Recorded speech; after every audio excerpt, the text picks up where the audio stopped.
for us this morning. Thank you. Democratic members of Congress could face charges after trying to force their way into an ICE detention center without permission. Several videos, including police body cam, show the chaos in Worcester, Massachusetts on Friday. DHS authorities say 3 Democratic lawmakers tried to storm through the gate as ICE was delivering a busload of illegal aliens. Police arrested and briefly detained Newark Mayor Ross Baraka, but DHS is investigating several Democratic congressional lawmakers, including New Jersey Representatives Bonnie Watson-Coleman, Rob Menendez Jr., and LaMonica McIver. She was seen in the red jacket and she was pushing an ICE agent. They stormed the gate and actually entered the first security checkpoint. This put law enforcement at risk, and this actually put the detainees as well at risk. You say a video of members of Congress body slamming ICE That's correct. officials? That's correct, sir. It's disgusting. Okay, and so if you have that video, are you suggesting that members of Congress will be arrested who were there yesterday? This is an ongoing investigation, and that is definitely on the table. A candidate for the Worcester School Board, Ashley Spring, does face multiple charges, including assault and battery on a police officer.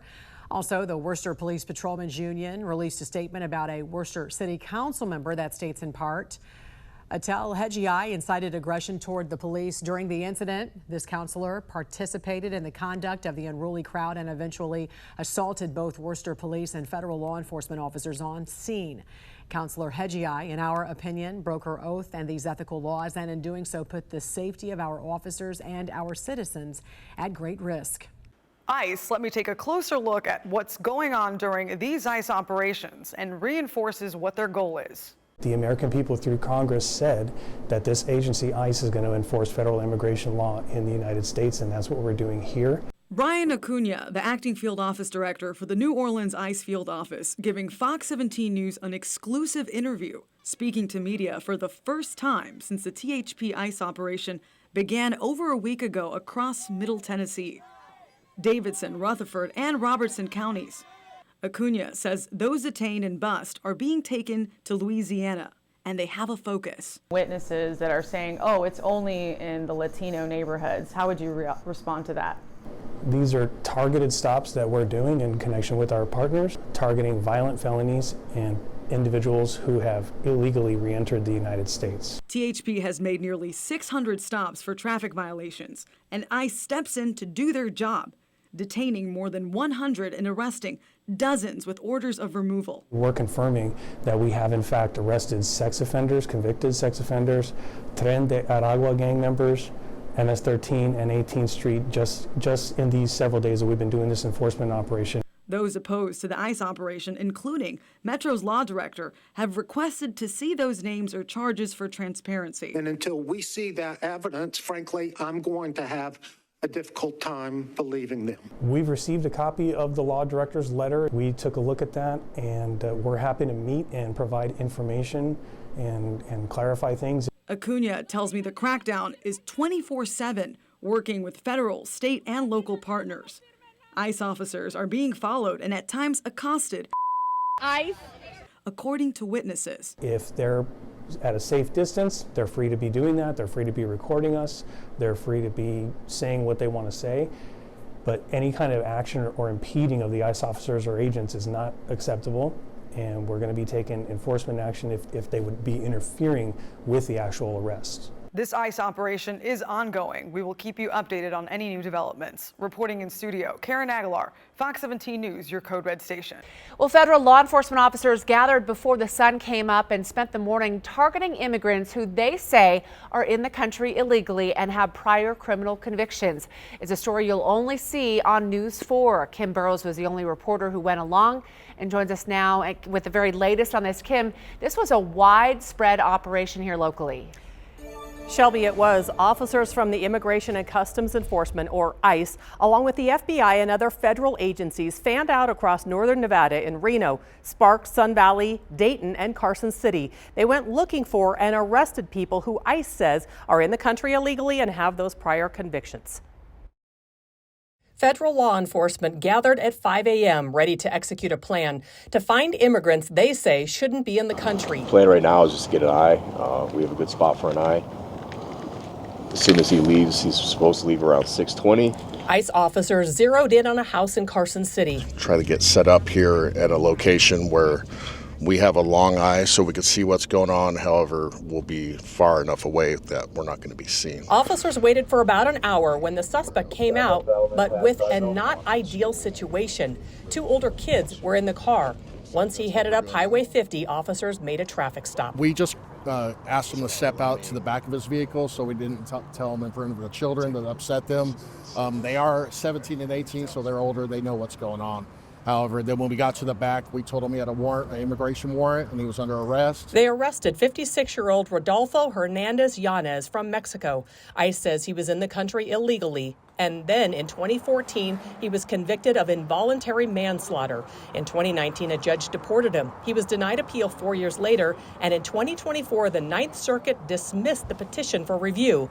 But he was still here. This arrest was one of about 16 before noon on Tuesday. Federal officers say since January, they've stepped up their deportation enforcements. This has been ongoing for quite some time.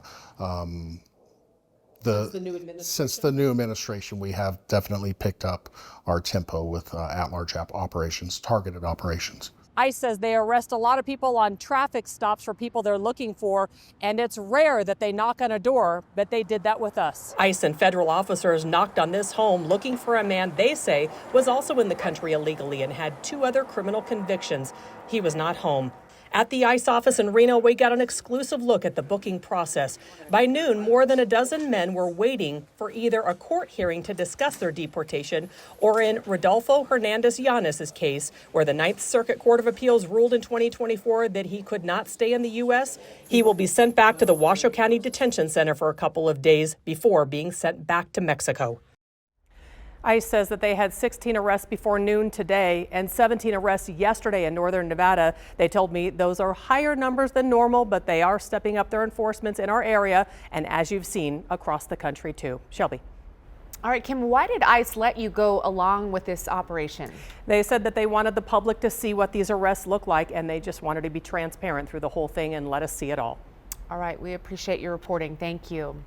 Well, it seems like what happened this morning in northern Nevada that caused community leaders with the Nevada Immigrant Coalition to host a virtual meeting to help educate community members on their rights. Last month, Nevada Immigrant Coalition leaders provided a list of about a dozen immigration enforcement incidents they've confirmed in southern Nevada. They include 2 incidents that happened before and after school during drop-offs. One thing we have seen is that these detentions seem to be targeted, so we have not yet seen any big raids, which is something that we were afraid of and still remain afraid of. That could still happen. So the officers conducting this, or what we've heard, is that they are showing up with orders of detention, not just picking up people collaterally. The coalition emphasized the importance of being prepared and having a plan in place. Officials also reminded locals that ICE is not the only agency involved in immigration enforcement, noting that the FBI, Homeland Security, and the DEA can also be involved. Well, a bill aiming to limit ICE activity on school properties is in the Silver State is moving forward in the legislature. AB 217 already passed out of the Assembly before the last major deadlines and was heard again just yesterday in the Senate Judiciary Committee. Under the proposed legislation, school districts and public schools would be prohibited from granting ICE officers access to school grounds or student records without a lawful court order or warrant. Well, the American Civil Liberties Union of Nevada expressing concern over ICE's recent enforcement actions, describing them as jarring and scary. Joe Hart caught up with the CEO, who emphasizes due process for those detained by federal agents. The ACLU, we still believe in the law, and I recognize there are some people that would prefer to just give the executive branch of their choosing, regardless of what their political preference is, unlimited and unfettered access to oversight of the entire country without any checks and balances. That's not our position at the ACLU. And certainly in Nevada, we have great respect and reverence for the courts and for the legal system, even when the courts may end up having a position that's different than our own. Hasi Bola, the ACLU executive director, also told Joe the group is currently holding training sessions to help people better understand their rights. As ICE operations begin to ramp up closer to home, we wanted to take a look at the agency's numbers since President Donald Trump took office. News source Andrea Well joins us from the live desk with a closer look at those statistics. Andrea? Well, Shelby, in Trump's first 100 days back in office, ICE arrested over 66,000 undocumented immigrants and deported nearly as many, most with criminal records, focusing on what the Trump administration calls the worst first. We are enforcing immigration laws to identify, to arrest, detain, and to remove dangerous illegal criminals out of our country. And we're prioritizing individuals that have committed crimes in our communities. And that was United States Secretary of Homeland Security Kristi Noem testifying before the House Appropriations Committee today. Noem touted the Trump administration's efforts to crack down on immigration here in the United States. Well, according to ICE.gov, agents have arrested over 65,000 people, including 766 arrests across Nevada and Utah. Well, the criminal records of those arrested include convictions or charges for nearly 9,700 assaults, 6,300 DUIs, and roughly 1,500 weapon offenses. And since January 20th, ICE has also arrested more than 1,000 illegal workers and proposed over $1 million in fines against businesses that exploit and hire illegal workers. At the live desk, I'm Andrea Well. Back to you, Shelby. All right, thanks, Andrea. Well, for more coverage on tonight's exclusive report, you can visit our website, mynews4.com. I'm Christine Frizzau in Washington, where the Trump administration is moving forward with a plan to find and deport illegal immigrants by using data shared in their tax filings. The IRS now free in certain instances to share names and addresses with immigration authorities, despite arguments from immigrant advocates that it violates taxpayer confidentiality laws. The latest layer in a drastically changed immigration landscape, a new partnership between the IRS and ICE. A federal judge declining to block the Internal Revenue Service from sharing highly sensitive taxpayer data with Immigration and Customs Enforcement, which critics call an unprecedented shift in federal tax policy and a breach in privacy. The real concern is that it's going to be used in a wholesale manner to transfer large batches of data out of the IRS to ICE, where it can no longer be controlled and it can be put to purposes for which it was not intended. The White House planning to use the information to track down criminal migrants, as well as those given final deportation orders, and quickly deport them. We're going to continue to forge ahead with this mass deportation campaign, and the president is open to all remedies to do that.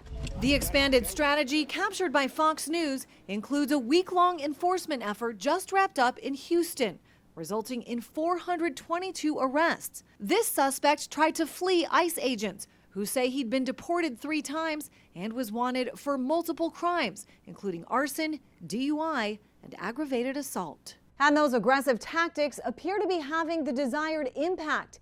Illegal border crossings for the month of April down to just over 29,000. Compare that to nearly 248,000 the year before. In Washington, I'm Christine Frizzau.